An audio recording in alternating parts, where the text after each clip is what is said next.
പിന്നെ മെഡിറ്റേഷൻ എന്നത് പറയുന്നത് നമ്മളെ കണ്ടെത്തുക, നമ്മുടെ പൊട്ടൻഷ്യൽ എന്താണ്, who am I, self enquiry, അങ്ങനെയുള്ള പല കാര്യങ്ങളിലേക്കുമുള്ള ഒരു അന്വേഷണമാണ് യഥാർത്ഥം നമ്മൾ എന്താണ്. നോർമലി നമ്മളെന്ന് പറയുമ്പോൾ ഒരു ഈഗോ ആയിട്ടാണ് നമ്മൾ എക്സിസ്റ്റ് ചെയ്യുക എന്ന് പറയാം.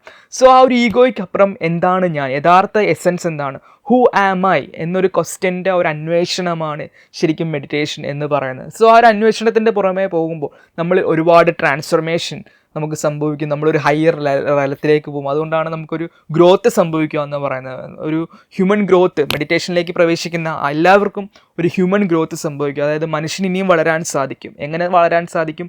ഫിസിക്കൽ തലത്തിലല്ല, പക്ഷേ കോൺഷ്യസ്നെസ്സിൽ, ബോധത്തിൽ ഇനിയും വളരാൻ സാധിക്കും. ഒരു ഹയർ കോൺഷ്യസ്നെസ്സിലേക്ക് ബോധത്തെ കൂട്ടുക എന്ന പ്രക്രിയയാണ് നമ്മൾ മെഡിറ്റേഷൻ കൊണ്ട് ഉദ്ദേശിക്കുക എന്ന് പറയുന്നത്. സോ നിങ്ങൾക്ക് ജീവിതത്തിൽ മാറ്റം ആഗ്രഹിക്കുന്നവരാണെങ്കിൽ നിങ്ങൾ തീർച്ചയായും മെഡിറ്റേഷനിലേക്ക് പോകേണ്ടതാണ്. അത് നിങ്ങളുടെ ജീവിതത്തിൽ വലിയ വലിയ അത്ഭുതങ്ങൾ, വലിയ വലിയ തിരിച്ചറിവുകൾ, നിങ്ങളെക്കുറിച്ച് നിങ്ങൾ പോലും അറിയാത്ത പല കാര്യങ്ങളിലേക്കും നിങ്ങളെ കൊണ്ടുവരാൻ സാധിക്കുന്ന, നമ്മുടെ ആ ഒരു ഹിഡൻ പൊട്ടൻഷ്യലിനെ എല്ലാത്തിനെയും ഡിസ്കവർ ചെയ്യാൻ ഹെൽപ്പ് ചെയ്യുന്ന ഒരു സംഭവമാണ് മെഡിറ്റേഷൻ എന്ന് പറയുന്നത്.